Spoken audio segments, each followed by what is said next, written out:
मुझे ऐसे कई मित्र मिलते हैं जिनके यहाँ पे ऐसा दिखता है कि सिर्फ अभिभावक और बच्चे दोनों में कुछ कुछ ऐसी चीज़ें दिखती हैं जो पुराने समय से काफ़ी अलग हैं। बहुत हट होना, अटेंशन सीकिंग, वो कॉन्स्टेंटली उनको उनके ऊपर ही अटेंशन चाहिए बच्चों को, और अभिभावकों को पजेसिव वाला एक बिहेवियर है कि मेरा बच्चा, तो वो पूरे टाइम उसको स्वतंत्रता ही नहीं मिलती बच्चे को, वो आराम से खेलने जा नहीं पाता, वो ठीक से मतलब स्वतंत्रता से उसको कुछ नहीं करने मिलता। तो इस तरह की चीज़ों के दुष्प्रभाव से हम बचने के लिए कुछ कर सकते हैं। एक्चुअली मैंने इसमें ना दो चीज़ें देखी है। एक तो जो आपने बताया है ना कि जो माता पिता है वो बहुत ही ज़्यादा पजेसिव हो जाते हैं, पजेसिव से भी ज़्यादा बहुत ज़्यादा प्रोटेक्टिव हो जाते हैं कि उनको है कि बच्चे को एकदम शील्ड करके रखो, कुछ ना, अरे ये लग जाएगा, गिरने मत दो, गिरने से पहले पकड़ लो, ठीक है। वो जो नेचुरल बच्चा जो गिर कर सीखता है वो ही ना होने दो, एक तो वो है। पर मैंने आजकल मैं एक दूसरा ट्रेंड देख रही हूँ, उसमें ये है कि अरे बच्चे को जो करना है करने दो, तो बिल्कुल जो एक्सट्रीम करना है करने दो, ठीक है कि अच्छा उसे ये करना है, ये भी प्रयत्न कर लेने दो, वो भी प्रयत्न कर लेने दो, जो चाहिए वो ला दो। हमको तो नहीं मिला, पर अभी हम सक्षम है, तो बच्चे को जो चाहिए वो ला दो, है ना। ऐसी भी बातें होती है कि वो 2 साल के बच्चे का नैपी चेंज करना है कि नहीं, वो भी उससे पूछ के करो। तो ऐसी बात आजकल वैसी बातें होती है। तो मुझे लगता है ये दोनों ही बहुत ही गलत है, क्योंकि इससे ना हम जो जब बच्चे बड़े होते हैं तो ये वही बच्चे हैं ना जिनको आपने किस तरीके से ट्रेन किया है, वो वही जो है वो समाज में वही बाहर करेंगे, वो एक्सपेक्टेशंस उनकी समाज में भी हो जाएगी, ठीक है।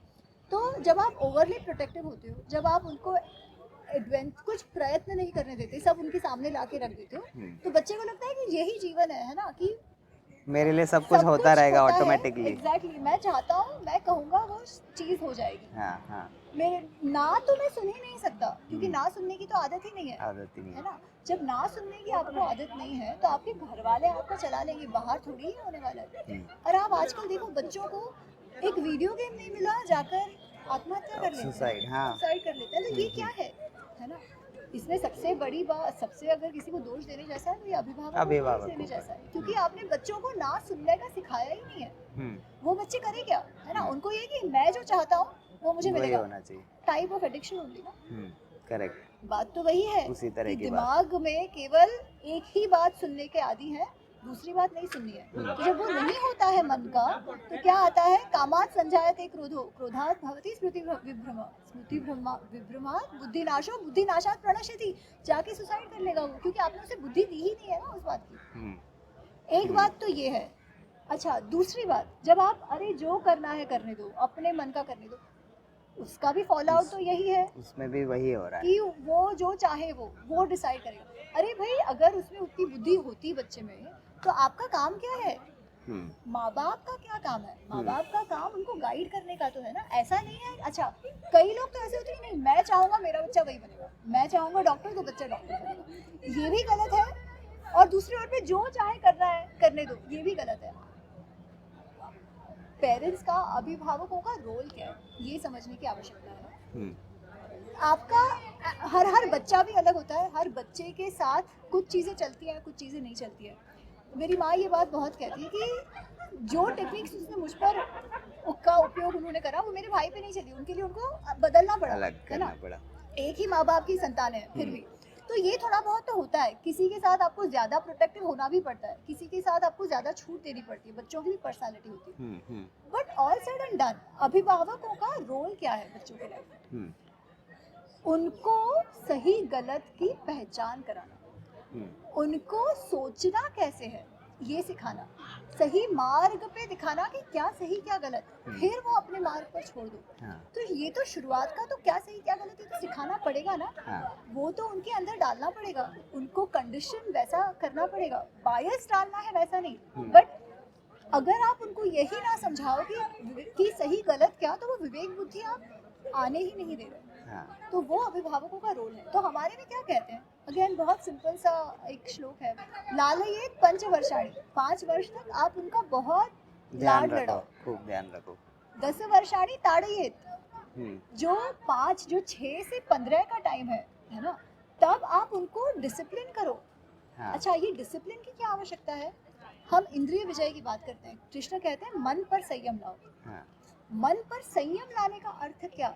हम्म, वो डिसिप्लिन ही है ना, अनुशासन। कि अनुशासन, उसका अर्थ जो होना चाहिए, जिस समय जैसा होना चाहिए वो वैसा होना चाहिए। माई वे हाईवे वाली बात नहीं है इसमें, है ना। और आप अपने मन को ये ट्रेनिंग भी दे रहे हो कि हर चीज केवल आपके मन करा इसलिए नहीं होती। करेक्ट। जो चीज जैसे होनी चाहिए वैसे आपको वैसे। मन को कराना पड़ेगा, आपको ना भी सुनना पड़ेगा। जो आपका इंटेंस तृष्णा डिजायर है उसको कई बार पीछे भी रखना पड़ेगा, है ना। कोई चीज आपको बहुत पसंद है तो वो खाते ही जाओ ऐसा नहीं। उसका जो जो उसका साइड इफेक्ट है, जो फॉल आउट है, वो आपको पता चलना चाहिए, है ना। तो वहाँ मन को ये कहना कि भाई दिस इज इनफ, ये ट्रेनिंग।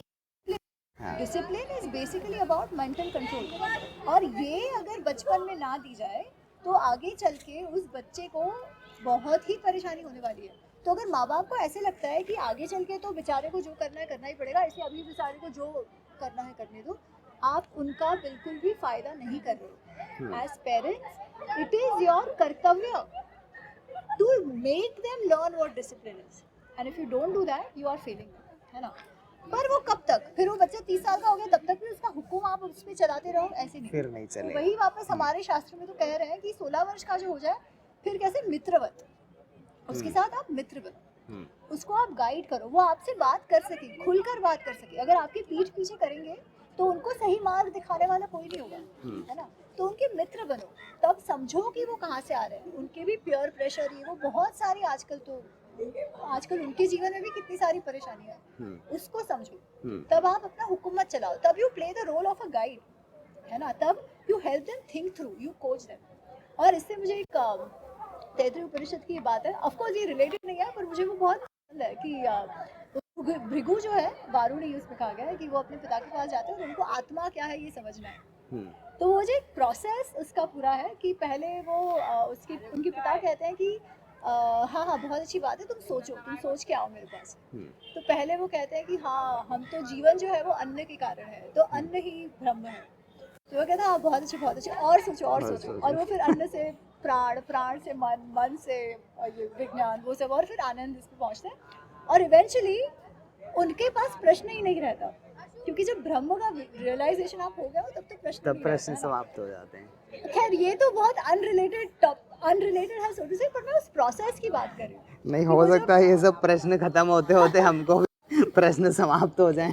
बट ये प्रोसेस कितना सुंदर है। आप देखो ना, हम जो आजकल कोचिंग की बात करते हैं कि you don't give them an answer, you help them think through, ठीक है, you encourage them, you find that answer.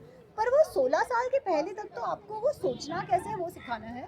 16 वर्ष के बाद उनके गाइड, उनके फ्रेंड बनना है कि आप हर चीज उनको बता दो। अच्छा, जरूरत पड़े तो ठीक है, you have to gauge your role as a parent, but then that's how you then train them, right? Let them go, let them experience, let them come back, but you be there for them. But उसके पहले तक तो आपको क्या सही क्या गलत वो तो सिखाना पड़ेगा, डिसिप्लिनिंग तो सिखाना ही पड़ेगा। शास्त्र क्या कहते हैं पेरेंटिंग के विषय में, ऐसा आपको? हाँ, तो अब समझ में आया कि मतलब बचपन से लेके 5 वर्ष तक बच्चों को खूब लाड़ प्यार करो, 5 से अगले 10 वर्ष 15 साल लगभग होने तक, उस समय उनको अनुशासन सिखाना है। तो हम आप जीवन के लिए तैयार कर रहे हो उस 10 वर्ष, तैयार ही हो रही है। और उसके बाद 15-16 के बाद हम उनके मित्र बन जाएं, ये शास्त्र मित्र बन जाएं, गाइड बन जाएं, शास्त्र ऐसा कहते हैं। तो बच्चे की बुद्धि, विवेक बुद्धि जो हम शुरू में बात कर रहे थे, जो निर्णय लेने की क्षमता है, वो अच्छी डेवलप हो सकती है, होगी, मतलब होगी ही, क्योंकि ये तो बिल्कुल रिसर्च और सब करने के बाद ये सब रूल्स, इस तरह के गाइडलाइंस बनी हैं जो अभी अभी आपने बोली। तो ये तो बहुत सिंपल तरीका है, लोग बस लिख लें 0 से 5। मुझे एक बात इसमें और याद आ रही है, अगर आपकी अनुमति हो। अरे बिल्कुल बिल्कुल, हाँ। अर्थशास्त्र में चाणक्य समझा रहे हैं कि एक जो युवराज है, जो बच्चा है, राजा का बेटा, उसको किस प्रकार की विद्या दी जाए, ठीक है। तो एक तो है जो कि त्रयी, जैसे वेदाभ्यास, कि धर्म जानने के लिए, धर्म अधर्म क्या है उसके लिए वेदाभ्यास हो। दूसरी बात वो कहते हैं कि वार्ता, कि ट्रेड इकोनॉमिक्स उसकी समझ होनी चाहिए। तीसरी बात है दंड नीति, उसकी भी समझ उनको होनी चाहिए, है ना, कि ये सब, क्योंकि ये तो आवश्यक है राजा के लिए एडमिनिस्ट्रेशन में। पर वो और एक बात करते हैं, और वो बात करते हैं आन्वीक्षिकी की। अच्छा, आन्वीक्षिकी अन्वेषण, इससे वो आता है, ठीक है। अन्वेषण मतलब क्या? इंक्वायरी, ठीक है, इंक्वायरी, इंक्वाइजिटिवनेस, इंक्वायरी, रिफ्लेक्शन, ये सब उसमें आता है। तो आन्वीक्षिकी, वो कहते हैं आन्वीक्षिकी क्या है? आन्वीक्षिकी is the science of thinking, how should you think.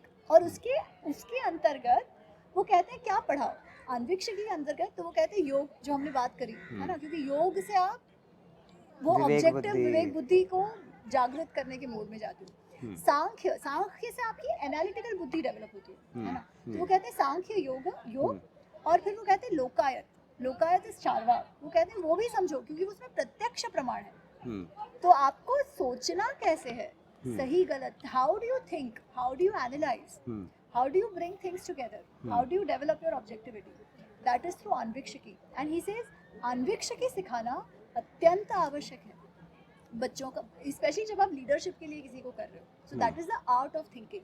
Now अगर ये स्कूल में नहीं हो रहा तो ये पेरेंट्स को कराना है, उनको कराना And of चाहिए। course, इसके साथ साथ वो कहते हैं विनय, विनय तो अत्यंत आवश्यक है। इंद्रिय जय, वो डिसिप्लिनिंग की जो बात है वो तो अत्यंत आवश्यक है, जो बचपन से होनी चाहिए। अभिवादनशीलस्य नित्यं वृद्धोपसेविनः एग्जैक्टली, वो वही तो कह रहे हैं। चत्वारि तस्य वर्धन्ते आयुर्विद्या यशो बलम। तो उसमें आ गया अभिवादन और विनय जो है उसकी आवश्यकता।